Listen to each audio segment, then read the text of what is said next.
오늘 우리가 읽은 본문은 7장 1절에 솔로몬이 자기의 왕궁을 13년 동안 건축하여 그 전부를 준공하니라 라는 말, 이 말씀으로 시작하듯이 솔로몬이 왕궁을 건축하는 내용을 담고 있습니다. 솔로몬이 왕궁을 어떻게 졌는지, 그리고 그 왕궁의 규모가 어떤지, 왕궁의 그 모양은 어떤지, 어떤 재료를 썼는지, 이러한 내용들이 기록되어 있는 것이 우리가 오늘 읽은 본문의 내용이에요. 그런데 이 내용이 상당히 어색한 자리에 위치하고 있습니다.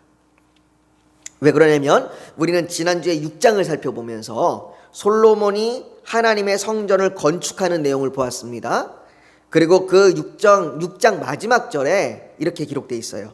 11째 해 불월 곧 8째 달에 그 설계와 시간대로 성전 건축이 다 끝났으니 솔로몬이 7년 동안 성전을 건축하였더라 라고 마무리합니다.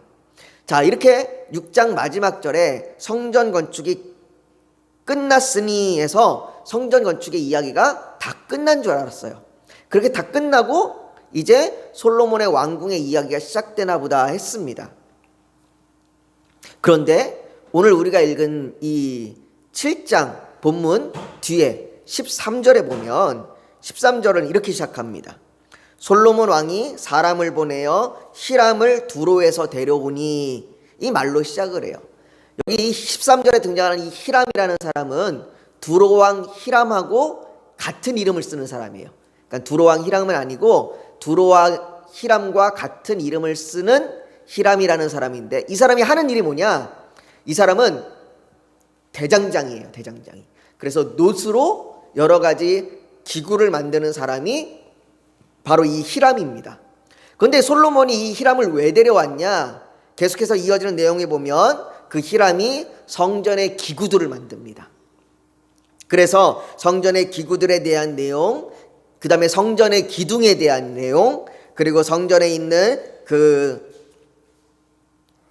성전에 있는 그 이야기들이 계속해서 나오고, 그리고 마지막 절인 7장 51절에 가면 이렇게 기록되어 있어요. 솔로몬 왕이 여호와의 성전을 위하여 만드는 모든 일을 마친지라. 이에 솔로몬이 그의 아버지 다윗이 드린 물건 곧 은과 금과 기구들을 가져다가 여호와의 성전 곳간에 두었더라 라는 말로 그렇게 말씀을 마칩니다. 그리고 8장에 가면 8장에도 계속해서 무슨 이야기가 나오냐? 성전에 관련된 이야기가 나옵니다. 그래서 솔로몬이 성전에서 기도하고 또 성전에 봉헌식을 드리는 이야기가 8장까지예요. 제가 그래서 여러분들 6장을 시작하면서 이렇게 말씀드렸어요. 6장부터 8장까지가 무슨 얘기냐? 솔로몬의 성전 이야기다. 그래서 솔로몬의 이야기의 많은 부분이 성전의 이야기로 차 있다라고 말씀을 드렸습니다. 그렇게 6장에서 8장까지 계속해서 성전에 관한 말씀을 하고 있는 가운데 오늘 뜬금없이 오늘 본문은 솔로몬의 왕궁 이야기를 갑자기 합니다. 사실 오늘 본문의 이야기를 빼는 것이 오히려 더 이야기의 흐름이 자연스러워요. 6장 마지막에서 7장 13절로 바로 이어지는 것이 성전의 이야기를 계속하고 있구나 라고 더 자연스러운데, 굳이 이 사이에다가 솔로몬의 왕궁의 이야기를 끼워 넣어서 이어가고 있습니다. 왜 굳이? 정말로 어색하게 누가 봐도 마치 일부러 끼워 넣은 것처럼 이렇게 왕궁의 이야기를 끼워 넣은 걸까요? 여러분들 성전에 이렇게 어색한 부분, 뭔가 좀 왜 이렇게 이야기가 여기에 있지? 라고 하는 부분은 우리에게 주는 의미가 있어요. 거기에는 하나님이 하고자 하는 이야기가 담겨져 있는 겁니다. 그래서 오늘 우리는 그것에 대해서 좀 같이 살펴보려고 하는 거예요. 오늘 하나님께서 왜 이 말씀을 여기다 껴놔서 우리에게 도대체 무슨 이야기를 하고 있는 걸까? 먼저 오늘 본문 7장 1절은 솔로몬이 자기의 왕궁을 위하여 13년 동안 건축하였다고 말합니다. 오늘 본문이 성전에 대한 말씀 사이에 있기 때문에 어떤 분들은 성전과 왕궁을 같이 졌다라고 생각하는 분들도 있지만, 좀 더 정확하게 말하면 성전 건축을 다 끝내고 이제 왕궁을 지은 거예요. 그러니까 정확하게 이야기하면 성전을 짓는데 7년, 그리고 왕궁을 짓는데 13년, 도합 몇 년이에요? 7 더하기 13은 금방 계산이 안 되나요? 20년. 예. 도합 20년 동안 건축한 겁니다. 여러분, 20년 동안 건축한다는 이 기간은 짧은 기간이 아니에요. 긴 기간입니다. 그죠? 예. 요즘 우리나라는 건축술이 발달해서 금방 져요. 예? 여기 요즘 동네 빌라들이 새로 짓는 거 보면 뭐 몇 개월 안 돼서 후딱후딱 짓는 것 같습니다. 그런데 솔로몬은 20년 동안 건축을 했습니다. 여러분들 20년 동안 건축을 하면 누가 제일 힘들까요? 누가 제일 힘들 것 같아요, 여러분들? 20년 동안 건축하면 예, 백성들이 제일 힘들어요. 백성들이. 그 건축을 누가 해요? 백성들이 해요. 그 건축에 필요한 비용을 누가 내요? 백성들이 내요. 그러니까 백성들이 제일 힘들어요. 오죽하면 큰 나라들이 대부분 건축을 잘 한다고 난 다음에, 큰 건축을 하고 난 다음에 망하는 나라들이 많아요. 우리 진시황으로 유명한 그 진나라 있잖아요. 진나라도 만리장성을 쌓고 난 다음에 망했어요. 이 우리나라 을지문덕하고 싸웠던 수나라 당나라도 큰 공사를 하고 난 다음에 망했어요. 이것처럼 큰 공사는 쉬운 일이 아닙니다. 백성들이 힘들고 백성들이 많은 세금을 내야 합니다. 이 기간에 백성들은 힘들고 어려운 기간이었습니다. 그래서 이에 대해서 열왕기상 13장 4절에 이렇게 이야기를 해요.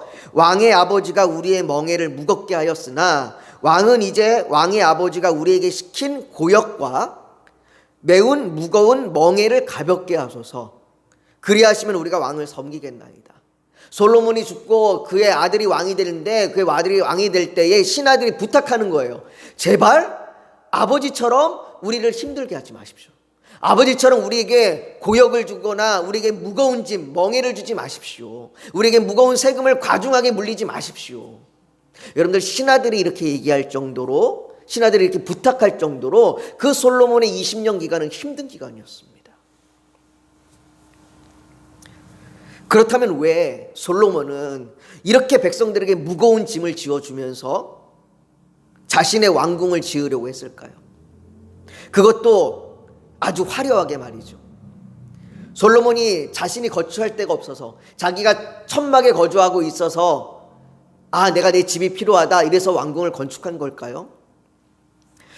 여러분, 사무엘하 7장 2절에 보면 다윗이 성전을 지으려고 마음에 품습니다. 내가 하나님의 성전을 내가 지어야 되겠다라고 마음에 품었을 때에 그가 하는 고백이 있습니다. 그 고백이 사무엘하 7장 2절에 보면 이렇게 고백합니다. 들어보세요. 왕이 선지자 나단에게 이르되 볼지어다 나는 백향목 궁에 살거늘 하나님의 궤는 휘장 가운데 있도다. 다윗이 지금 뭐라고 얘기해요? 자기가 지금 어디 있다고요? 백향목 궁에 있다고. 지금 자기가 화려한 궁에, 백향목으로 잘 지어진 궁에 있다고 이야기합니다. 다윗은 자신만 좋은 궁에 살고 있고 하나님의 언약궤는 천막에 있으니까 그게 너무나 슬프고 안타까워서 내가 하나님의 성전을 지어야 되겠다 이렇게 마음먹었어요. 무슨 말입니까? 이미 솔로몬에게는 자신의 아버지 다윗이 지은 화려하고 잘 지어진 궁이 있다는 이야기예요. 이미 솔로몬에게는 궁이 있어요. 왕궁이 있어요. 이미 거처할 왕궁이 있습니다. 그런데 왜 굳이 백성들에게 고역과 무거운 세금의 그 짐을 지어가면서 다시 궁을 지으려고 하는 걸까요? 그것도 규모가 어마어마하게 왜 다시 그렇게 궁을 새롭게 건축하려고 하는 걸까요? 오늘 본문 2절부터 8절까지에는 그 규모가 기록되어 있는데요. 그 솔로몬이 지은 그 왕궁의 규모가 어떠한지 우리 한번 잠깐 볼까요? 거기 2절부터 3절까지만 우리 같이 한번 보겠습니다. 거기 한번 제가 읽어볼게요. 그가 레바논 나무로 왕궁을 지었으니 길이가 100규빗이요 너비가 50규빗이요 높이가 30규빗이라. 백향목 기둥이 4줄이요 그 기둥 위에 백향목 들보가 있으며 기둥 위에 있는 들보 45개를 백향목으로 덮었는데 들보는 한 줄에 15이요 라고 말합니다. 언뜻 들으면 이렇게 규모가 잘 그려지지 않죠. 우리가 사용하는 용어도 아니기 때문에. 그래서 이걸 지금 요즘 우리가 사용하는 용어로 좀 바꿔봤습니다. 그랬더니 왕궁의 길이가 45m, 폭이 22.5m, 높이가 13.5m입니다. 높이는 성전 높이하고 비슷한데요. 그 규모는 성전의 배예요. 그런데 이 건물이 이거 하나냐? 아니에요. 이게 하나가 아닙니다. 그리고는 6절에 또 이렇게 이야기해요. 또 기둥을 세워 주랑을 지었으니 길이가 50규빗이요 너비가 30규빗이며 또 기둥 앞에 주랑이 있고 그 앞에 기둥과 섬돌이 있으며 라고 왕궁 앞에 기둥을 세워서 만든 주랑을 길이가 22.6m 너비가 13.5m의 주랑을 만들었습니다. 이 주랑은 여러분들 이 주랑이라는 게 뭐냐면 주랑은 큰 기둥을 일렬로 쭉 세워놔서 일렬로 쭉 세운 다음에 그 위에 이렇게 지붕을 덮은 마치 그리스 신전 같은 또 여러분들 우리나라 세종문화회관 가면 입구에 들어가기 전에 큰 기둥이 쭉 있습니다. 그렇게 위에 막혀 있는 그런 걸 가지고 주랑이라고 이야기를 해요. 그 주랑이 여러 개를 만들었습니다. 그 주랑에서 주로 뭐하냐? 진물을 보거나 무기를 보관하거나 아니면 그곳에서 재판을 하거나 이런 일을 했습니다. 그래서 주랑에서 대부분 많은 일들을 해요. 그만큼 주랑은 중요했고요. 주랑의 크기가 클수록 그의 위험이 높아지는 거였습니다. 그런 주랑을 여러 개 지었습니다. 뿐만 아니라 가운데에는 백향목의 뜰이라 그래서 백향목을 가져와서 레바논의 뜰이라 그래서 레바논에 있는 백향목을 가져와서 뜰을 만든 그 뜰이 크게 있습니다. 그렇게 넓은 건물을 만들었고 이 건물들을 서로 연결하고 그렇게 만든 그 공간이 넓은 왕궁을 새롭게 지은 겁니다. 그리고 8절에 보면 그렇게 지은 왕궁들 외에 또 솔로몬이 거처할 주거 공간 그리고 바로의 딸을 위한 주거 공간을 따로 만들었습니다. 여러분 우리나라도 보면 대통령이 있는 집무실이 있고 대통령이 거하는 주거 공간이 따로 있잖아요. 그것처럼 이렇게 집무실과 왕궁과 그리고 거처할 주거 공간을 따로 만든 겁니다. 여러분들 경복궁에 한번 가보셨습니까? 경복궁에 가면 왕의 집무실이 따로 있고 왕의 거처와 왕비의 거처가 따로 있습니다. 그래서 경복궁의 터가 되게 넓잖아요. 경복궁이 복구가 완전히 다 안 된 건데도 불구하고 되게 넓은데 그런 왕궁을 지금 만든 거예요. 이렇게 솔로몬의 왕궁은 여러 개의 건물과 넓은 뜰과 이러한 여러 가지 건물들과 공간들이 함께 있는 복합적인 큰 공간을 만들었습니다. 여러분 왜 솔로몬이 자신에게 이미 아버지 다윗이 백향목으로 지은 궁이 있음에도 불구하고 다시 왕궁을 지은 걸까요? 여러분들 이렇게 솔로몬이 왕궁을 지었다는 것, 이 모습은요 솔로몬이 성전을 다 짓고 난 다음에 그 다음에 그의 삶이 무엇을 의지하고 있는지를 보여주고 있는 겁니다. 우리가 열왕기상을 통해서 보게 되는 솔로몬의 인생은 성전 건축 전과 성전 건축 후로 나눠집니다. 솔로몬의 인생은 성전 건축 전에는 하나님께 지혜를 구하고 하나님을 경외하고 예배하고 그가 마음을 품고 성전을 건축하기를 힘썼던 그 모습이에요. 그런데 성전 건축 후에 우리가 앞으로 9장부터 11장까지 살펴보면 그때 또 등장하겠지만 그 기간 안에 솔로몬의 인생의 내리막길이 보입니다. 그가 우상을 숭배하고 여러 후궁과 첩을 두고 그가 자기의 힘과 의지에 따라서 그렇게 정치적인 외교 관계를 이루며 살아가는 것을 보게 됩니다. 성전 이후에 그의 삶은 하나님과 멀어서 우상 숭배와 권력과 정적인 힘에 의지하는 걸 볼 수 있습니다. 그 기간 동안 한 대표적인 일이 바로 왕궁을 세운 거예요. 이 솔로몬의 왕궁은 솔로몬이 지금 무엇을 의지하고 있는지 그의 인생이 어디로 가고 있는지를 보여주고 있는 겁니다. 그 대표적인 것이 오늘 우리가 읽은 본문 8절에도 한번 나와요. 그가 솔로몬의 왕궁을 지을 때에 특별히 따로 지은 게 하나 있습니다. 그게 뭐냐면 8절에 보면 뭐가 나오냐면 바로의 딸을 위하여 지은 집이 있습니다. 바로의 딸이 누구예요? 바로의 딸이 누굽니까? 이집트 바로왕의 딸이에요. 여러분들 이집트 바로왕의 딸을 솔로몬이 오늘 성경에 보니까 결혼했답니다. 장가들었답니다.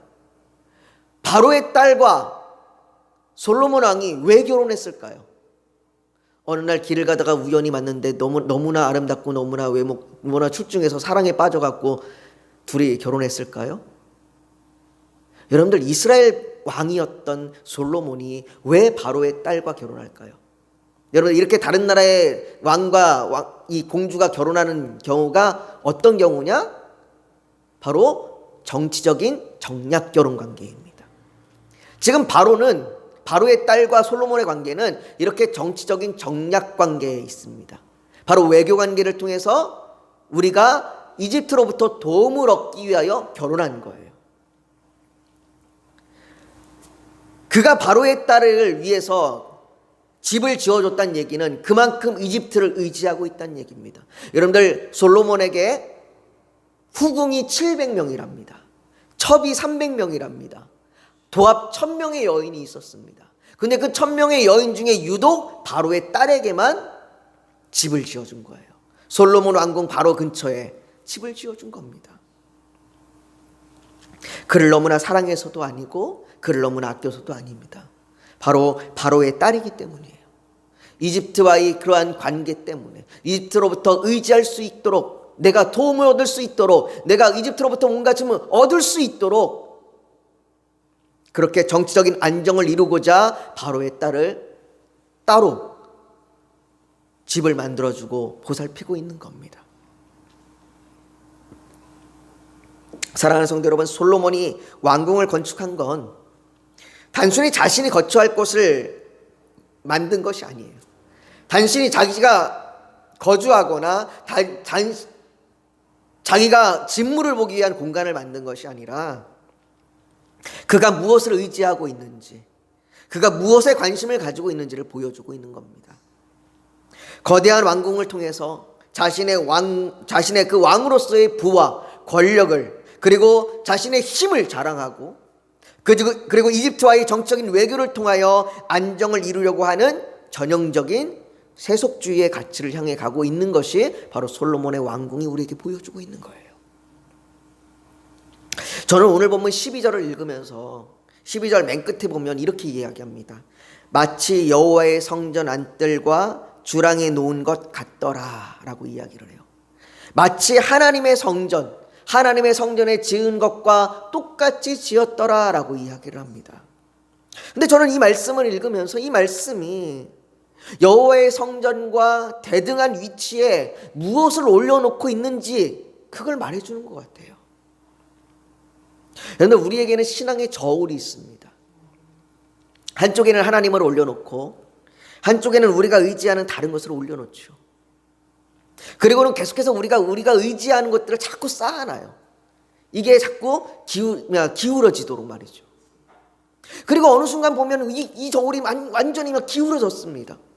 그래서 내가 오로지 의지하고 있는 것이 내 힘과 내 정말로 가치관을 의지하고 있어서 이 저울이 움직이지 않는 것 같아요. 근데 여러분, 성경은 우리에게 이렇게 이야기합니다. 한 사람이 두 주인을 섬기지 못할 것이니 혹 이를 미워하고 저를 사랑하거나 혹 이를 중히 여기고 저를 경히 여김이라. 너희가 하나님과 재물을 겸하여 섬기지 못하느니라. 성경은 우리에게 이야기합니다. 너희가 저울을 놓고 한쪽을 기울이려고 애를 쓰지 말으라는 얘기예요. 이 애를 쓰려고 올려놨던 것들을 어떻게 하라고요? 내려놓으라고 이야기합니다. 우리는 신앙의 저울에 우리가 올려놓은 것들을 내려놔야 합니다. 여러분, 신앙은 내려놓는 거예요.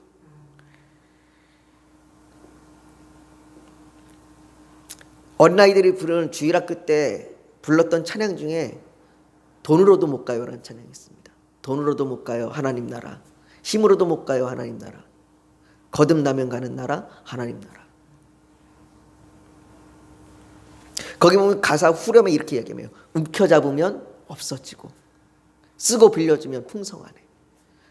여러분, 우리의 신앙은 우리가 움켜쥐려고 하는 것이 아니라 내려놓는 거예요. 포기하는 겁니다. 신앙은 내려놓는 것이고 우리가 의지하는 것, 우리가 자랑하는 것, 이런 것들을 내려놓는 것이 신앙이에요. 그래서 성경은 우리에게 우리의 의를 이루지 말라고 이야기하는 거예요. 우리의 의를 이루지 않고 우리가 할 수 없음을 알기에, 우리가 내려놓고 우리의 포기하고 내가 할 수 없음을 알기에 우리가 예수 그리스도를 의지하고 그를 통하여 의롭게 되는 겁니다. 여러분, 이게 참 중요해요. 우리가 그렇지 못할 때, 우리가 내려놓지 못할 때, 우리가 아무리 화려하고 거대한 성전이 있다고 해서, 성전에 있다고 해서, 우리가 교회 예배 가운데 있다고 해서, 우리가 대단한 예배를 드리고 있다고 해서 그것이 우리에게 아무런 유익이 되지 못합니다. 우리에게 아무런 소용이 없습니다. 우리가 내려놓지 못할 때에는 우리가 대단한 뭔가를 해도 그곳에 하나님이 계시지 않습니다. 여러분들, 이스라엘 백성들이 성전을 아무리 화려하게 지어도, 성전을 대단할 만큼 지어도 그곳에 하나님이 계시지 않을 수 있습니다. 오늘 본문은 우리에게 그것을 말해주려 하는 겁니다. 여러분, 우리가 지난주에 솔로몬이 성전 건축하는 것을 살펴보면서 성전 건축 중간에 솔로몬에게 여호와의 말씀이 임한 것을 봤습니다. 그게 우리가 지난번에 봤던 본문이었는데요. 우리 다시 한번 그 말씀을 볼까요? 우리 열왕기상 6장 12절과 13절 말씀인데요.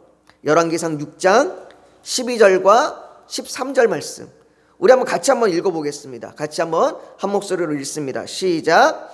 내가 지금 이 성전을 건축하니 내가 만일 내 법도를 따르며 내 율례를 행하며 내 모든 계명을 지켜 그대로 행하면 내가 내 아버지 다윗에게 한 말을 내게 확실히 이룰 것이요, 내가 또한 이스라엘 자손 가운데에 거하며 내 백성 이스라엘을 버리지 아니하리라 하셨더라.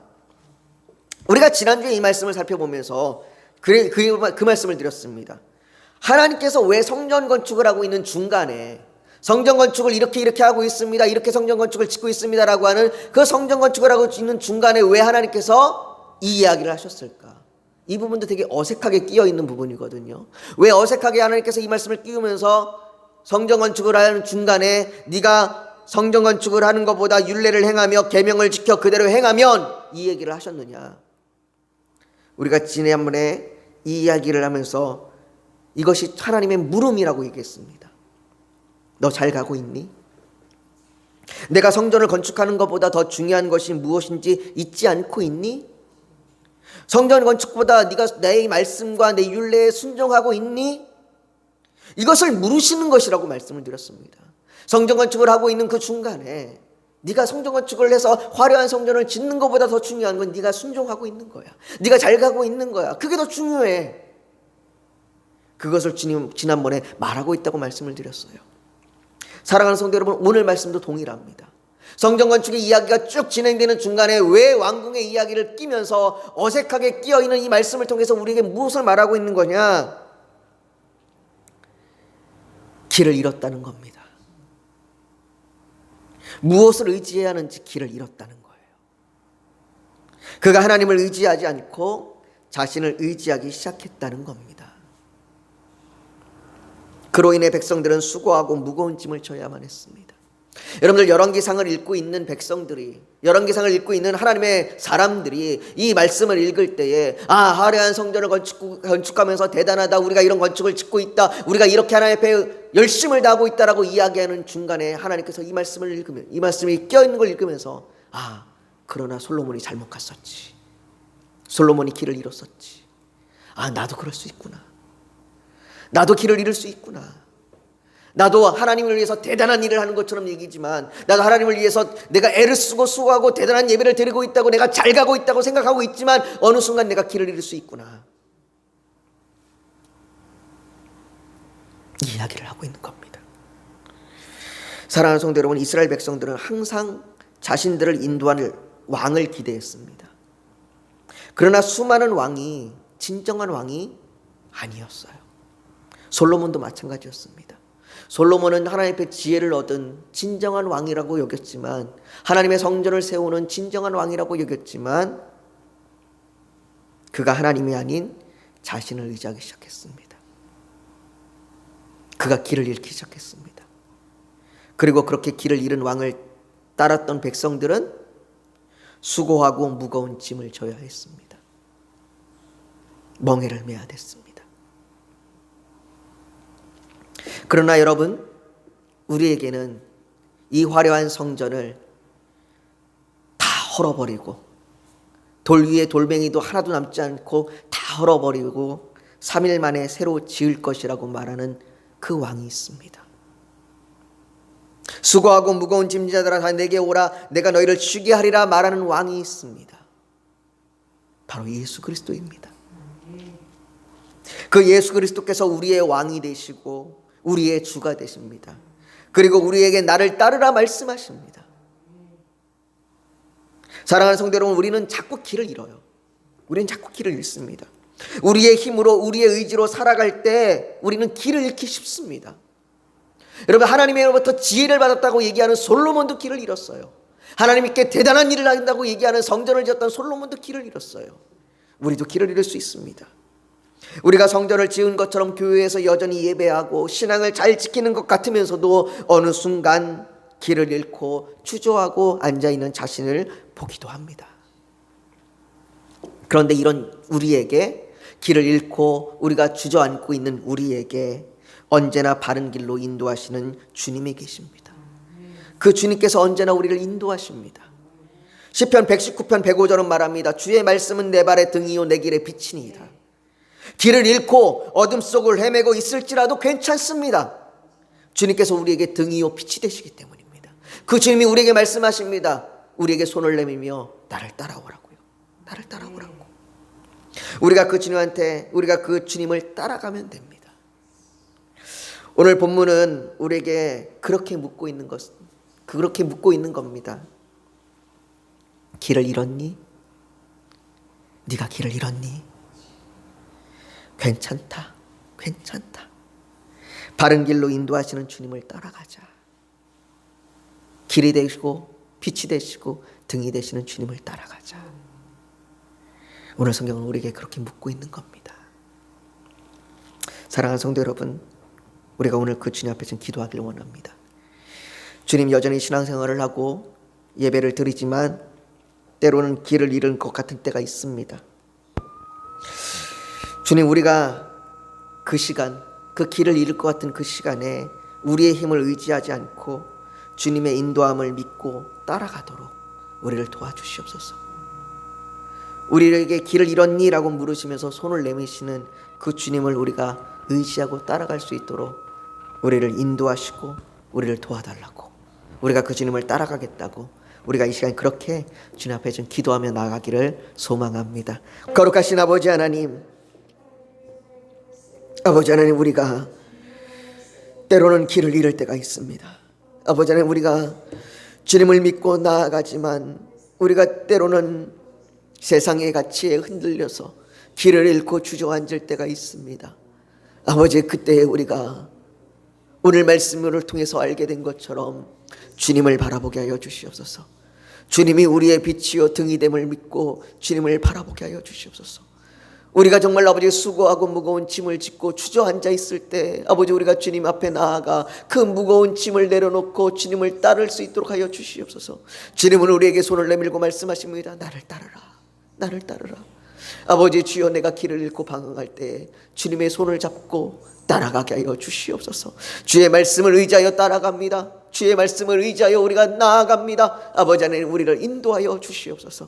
아버지 하나님, 또한 우리가 이 시간 주님 앞에 그 주님을 의지하며 기도합니다. 우리 교회를 붙들어 주시고 우리 교회를 세워주시옵시고 우리 교회가 주님의 뜻대로 온전히 나아가게 하여 주시옵시고 우리 교회를 통하여 영원히 살아나는 일이 있게 하여 주시옵소서. 아버지 하나님, 우리가 우리의 눈으로 보게 하여 주시옵소서. 주님의 놀라운 기적이, 주님의 놀라운 부흥의 일이 우리 교회 가운데 일어나는 것을 우리가 보게 하여 주시옵소서. 아버지 하나님, 한 영혼이 변화되고 한 영혼이 구원되는 일들을 우리가 보게 하여 주시옵소서. 아버지는 또한 기도합니다. 우리 성도님들 붙들어 주셔서 어떠한 상황과 환경에도 믿음이 흔들리지 않게 하여 주시옵소서. 아버지 하나님, 때로는 아버지 하나님 주의 말씀이 믿어지지 않아서, 때로는 고난 때문에, 때로는 고통 때문에, 질병의 문제 때문에, 가족의 문제 때문에, 관계의 문제 때문에, 아버지 물질과 건강의 문제 때문에, 아버지 여러 가지 아버지 우리가 말할 수 없는 그 다양한 문제들과 다양한 환경과 시험과 유혹과 고난과 핍박 때문에 우리의 믿음이 흔들릴 때가 있습니다. 아버지 하나님, 그때에 우리가 우리의 믿음이 흔들리지 아니하도록 주님, 우리가 주님만을 바라보며 나아갈 수 있는 힘을 주시옵소서. 성령님 우리에게 말씀하시고 우리를 도와주시고, 성령님 우리에게 인도하여 주시옵시고, 우리를 위하여 중보하여 기도하여 주셔서 우리가 힘을 얻고 나아가게 하여 주시옵소서. 아버지 하나님, 우리 교회 성도님들 그렇게 믿음으로 서가는, 믿음으로 하나 되는 그런 교회 되게 하여 주시옵소서. 아버지, 또한 아버지, 우리 각자가 드리는 그 간절한 기도의 제목들이 있습니다. 말할 수 없는 단식으로 눈물로 기도하는 기도의 제목들이 있습니다. 아버지 하나님, 선한 길로 응답하여 주시옵소서. 하나님의 선하심을 우리가 알게 하여 주시옵시고, 인내하며 기다릴 수 있는 힘을 주시옵소서. 아버지 하나님, 우리가 인내하며 나아갈 때 그 인내가 소망이 되게 하여 주시옵소서. 아버지, 우리가 하나님을 바라보며 소망을 꿈꾸며 나아갑니다. 아버지 하나님, 그 소망 가운데 아버지 하나님 이루어 주시옵소서. 기적을 보게 하여 주시옵소서. 주님 함께 하실 줄 믿으며 예수님의 이름으로 기도하옵나이다. 아멘.